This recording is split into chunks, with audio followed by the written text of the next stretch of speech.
ॐ सहनाववतु सहनौ भुनक्तु सह वीर्यङ्करवावहै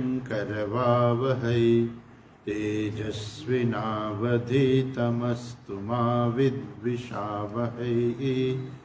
ॐ शान्तिः शान्तिः शान्तिः।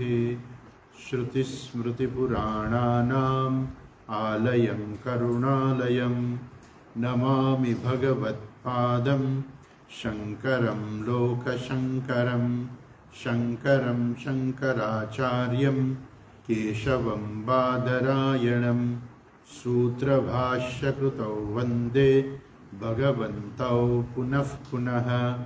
ईश्वरो गुरुरात्मेति मूर्तिभेदविभागिने व्योमवद्व्याप्तदेहाय दक्षिणामूर्तये नमः।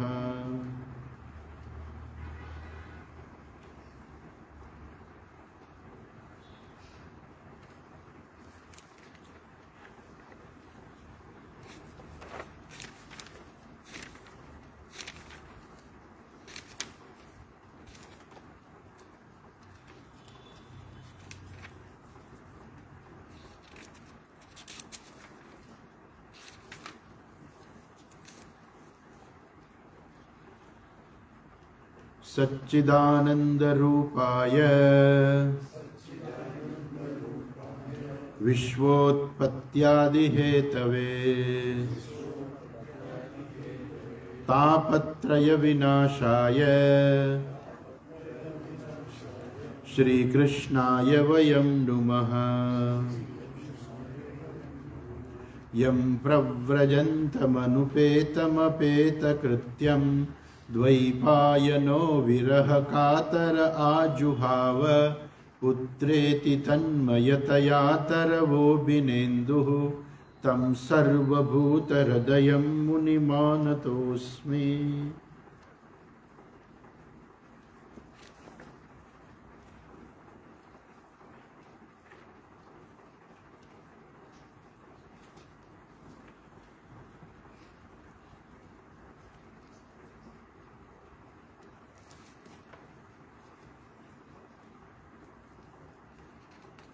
તો ગઈકાલે આપણે જોયું કે ધર્મ જે છે એ બળદ રૂપે છે, પૃથ્વી છે ગાય રૂપે છે, ત્યાં શૂદ્ર જે છે રાજાનો વેશ ધારણ કરીને બળદને મારે છે અને ગાયને પાટા મારતો હોય છે। એ સમયે ત્યાં પરીક્ષિત રાજા આવે છે અને એ પરીક્ષિત રાજા એને પૂછે છે કે તું કોણ છો?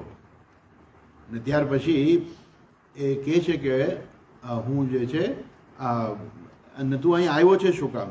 આ બધું જે વાત કરે છે એટલે એક આ કલિયુગ જે છે રાજાને ખબર પડી કે આ તો કલિયુગ છે અને એ કલિયુગને કારણે આ બધી મુશ્કેલી છે। આઈ થિંક આપણે 27મો શ્લોક જોયો ને? હા,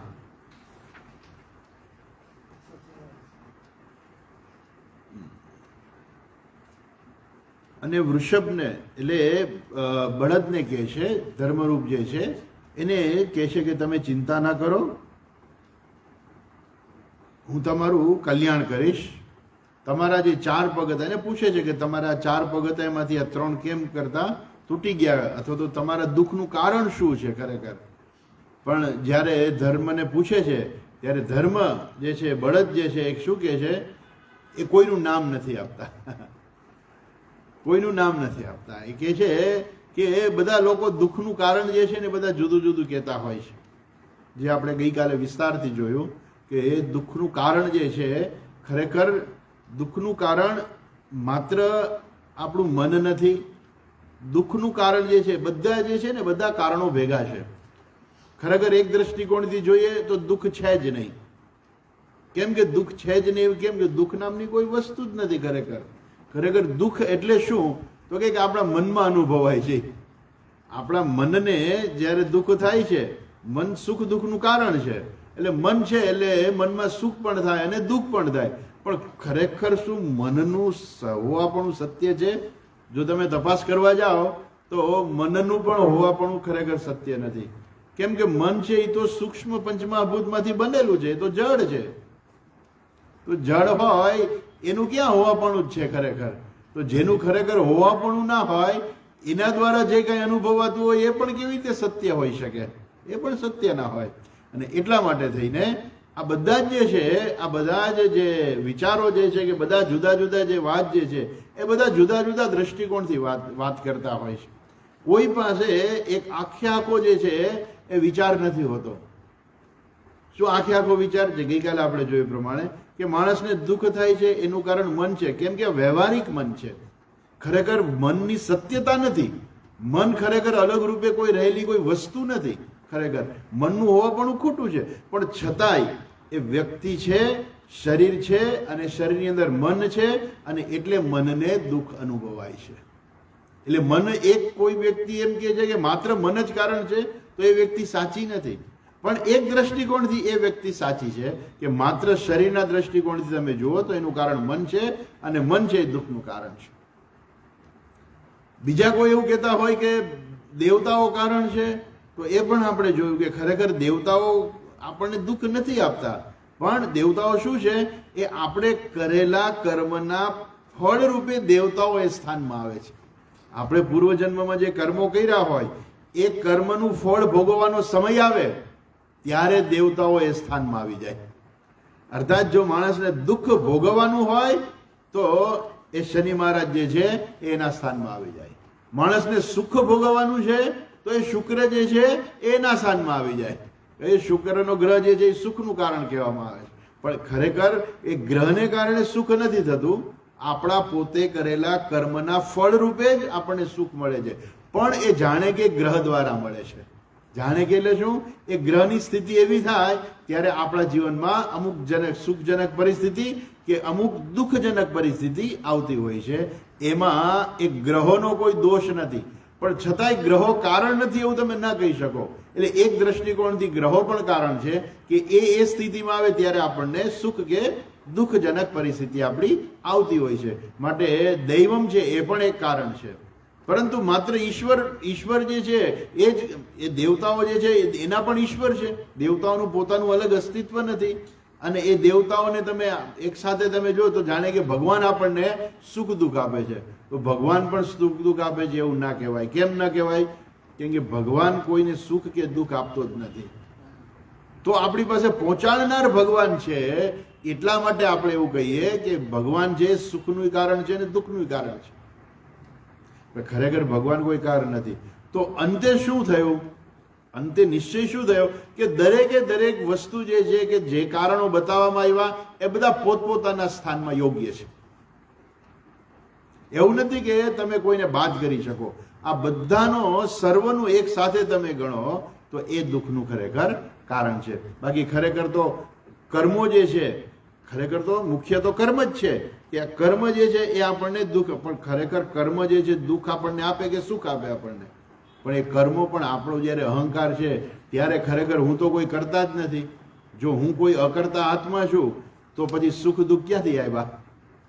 સુખ દુઃખ તો શરીરના છે, મારા છે જ નહીં. એટલા માટે એ જોવાનું છે કે જે કંઈ વાત થાય છે એ કયા દ્રષ્ટિકોણથી વાત થાય છે. એ જે દ્રષ્ટિકોણથી વાત થતી હોય એના દ્રષ્ટિકોણથી એ વસ્તુ સાચી છે. પણ છતાંય ધર્મએ જે છે એ કારણ ન આપ્યું. અને અહીંયા એ કહે છે કે એક વસ્તુ વચ્ચે એને કહી દીધી. શું કહી દીધી?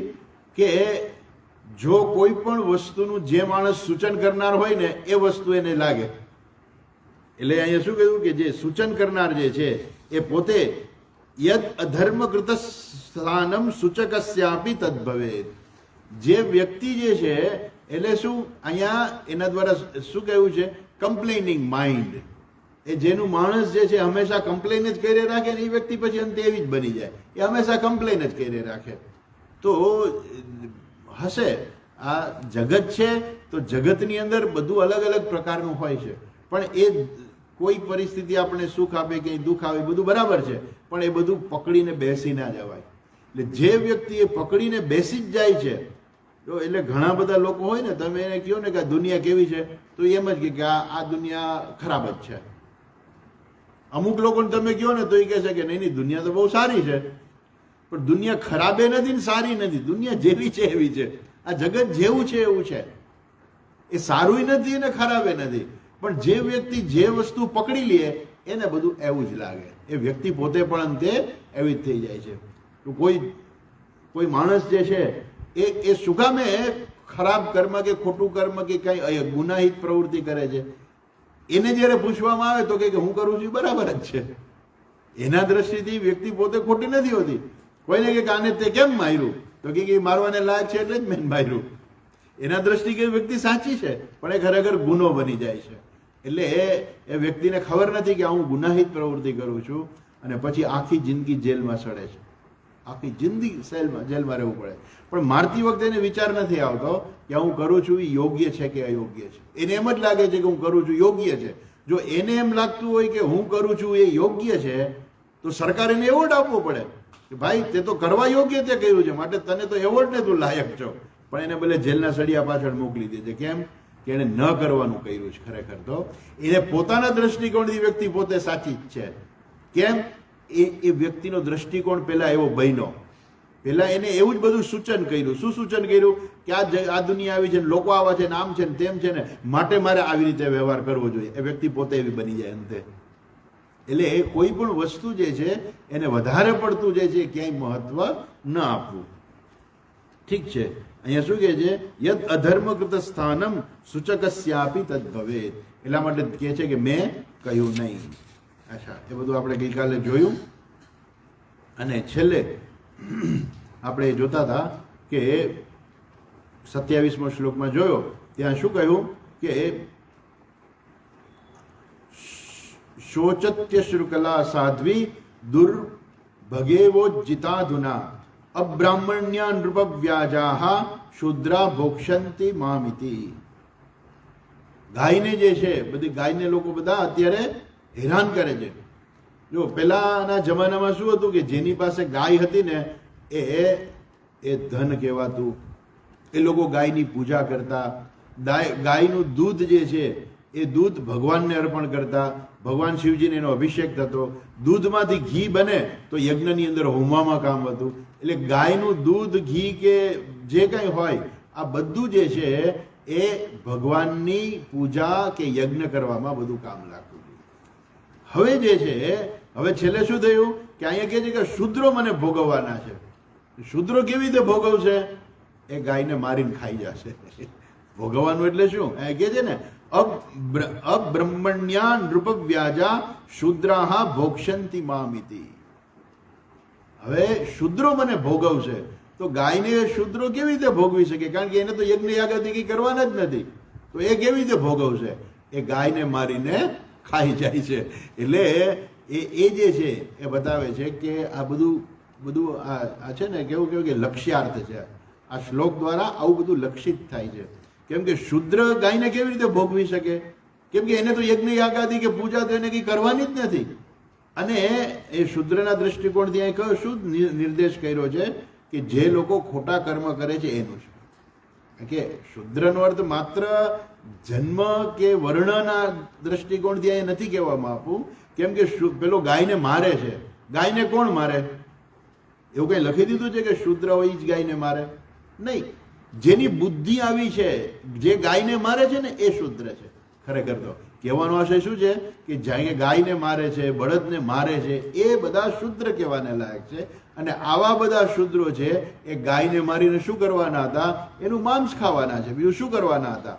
એટલે કે છે કે આ હવે જે કલિયુગ જે છે એની અંદર લોકો આવું કરવાના છે. આવું ભાગવતમાં કીધું છે ને અત્યારે આપણે સાંભળીએ છીએ કે આપણા દેશમાં શું, આખી દુનિયામાં શું બની રહ્યું છે.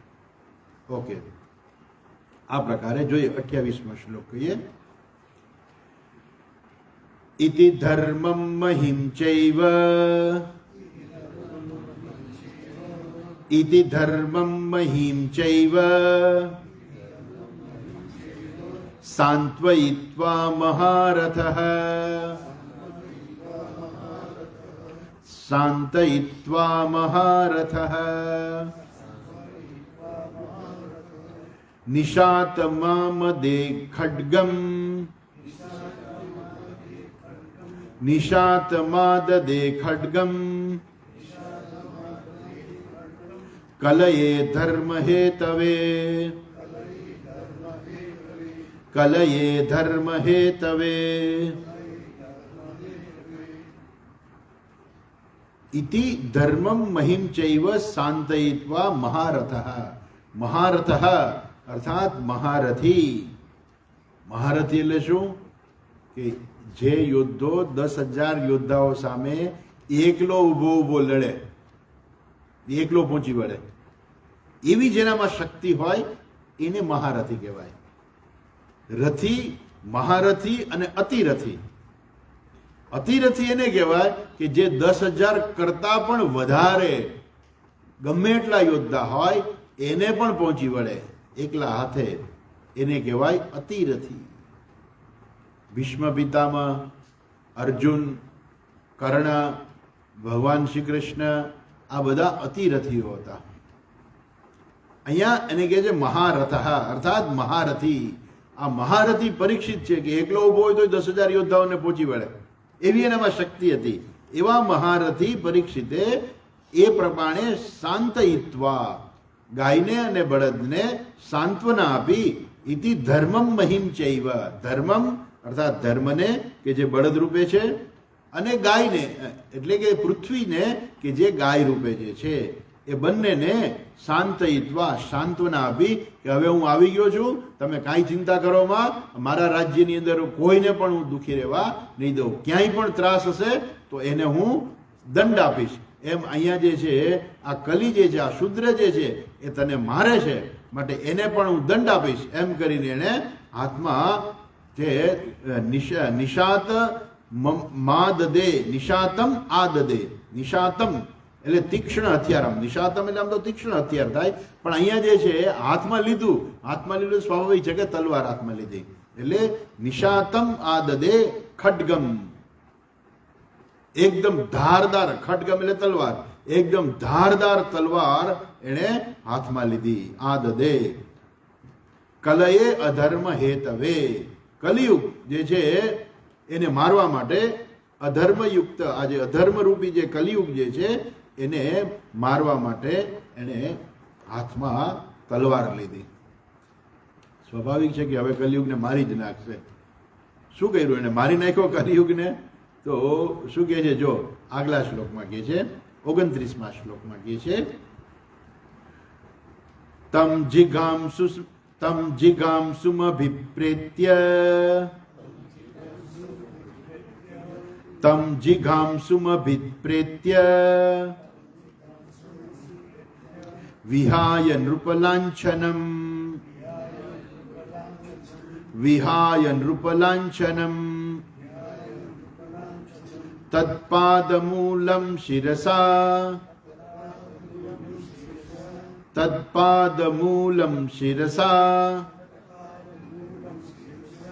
સમગાદ્ભયવિહ્વલઃ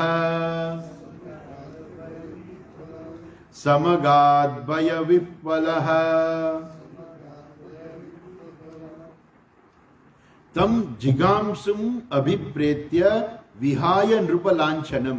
વિહાય એટલે છોડી દીધું, નૃપલાંછનમ રાજાનો વેશ છોડી દીધો. કોણે છોડી દીધો? પેલા કલિયુગે જે શુદ્ર રૂપે જે હતો એને રાજાનો વેશ છોડી દીધો. તમ જિગાંસુમ અભિપ્રેત્ય એને જોયું કે આ તો મને મારશે, હવે હાથમાં તલવાર લીધી છે એટલે મારી હત્યા કરી નાખશે, મને મારી નાખશે. એટલે એને શું કર્યું? તરત જ એને પોતાના જે રાજાનો વેશ ધારણ કર્યો હતો ને એ રાજાનો વેશ એને નૃપલાંછનમ વિહાય છોડી દીધો. છોડીને વિહાય એટલે છોડીને શું કર્યું? તત્પાદ મૂલમ શિરસા. પાદ મૂલમ એટલે પગના ચરણ એટલે પગના તળિયે અર્થાત પગ ચરણોમાં એ પાદ મૂલમ શિરસા એને રાજા પરીક્ષિતના ચરણોમાં માથું મૂકી દીધું. શિરસા સમાગત એને માથું મૂકીને ભય વિહ્વલઃ અને એકદમ ભયથી વિવળ થઈ અને ચરણમાં માથું મૂકી દીધું. પહેલાના જમાનામાં એવો નિયમ હતો કે જે પણ વ્યક્તિ જે છે એ પોતાની ભૂલ કબૂલે અથવા તો ચરણોમાં પડી જાય ને તો એને મરાય નહીં. ગમે તે વ્યક્તિ હોય, પછી એક વખત એના ચરણોમાં પડી જાય ને પછી એને મરાય નહીં. એટલે અને કહ્યું તમ જિગાંસુમ અભિપ્રેત્ય એને જોયું કે મને મારી નાખશે એટલે એને પોતાને રાજાનો વિહાય નૃપલાંછનમ, રાજાનો વેશ છોડી તત્પાદ મૂલમ શિરસા સમાગત, એને પરીક્ષિત રાજાના તત્પાદ મૂલમ એટલે રાજા પરીક્ષિતના ચરણોમાં ભય વિહ્વલહ, જે ભયથી વિહ્વળ થયેલો, ભય વિહ્વલહ ભયથી વિહ્વળ થયેલો એ કલી જે છે એ રાજાના ચરણોમાં એને પોતાનું માથું મૂકી દીધું. અચ્છા, હવે માથું મૂકી દીધું એટલે એને મરાય નહીં. કે છે જો શું કે છે, પતિતમ પાદયોર્વીક્ષ્ય, પતિતમ પાદયોર્વીક્ષ્ય કૃપયા દીનવત્સલઃ, કૃપયા દીનવત્સલઃ શરણ્યો નાવધિશ્લોક્ય, શરણ્યો નાવધિશ્લોક્ય આહ ચેદમ હસન્નિવ, આહ ચેદમ હસન્નિવ.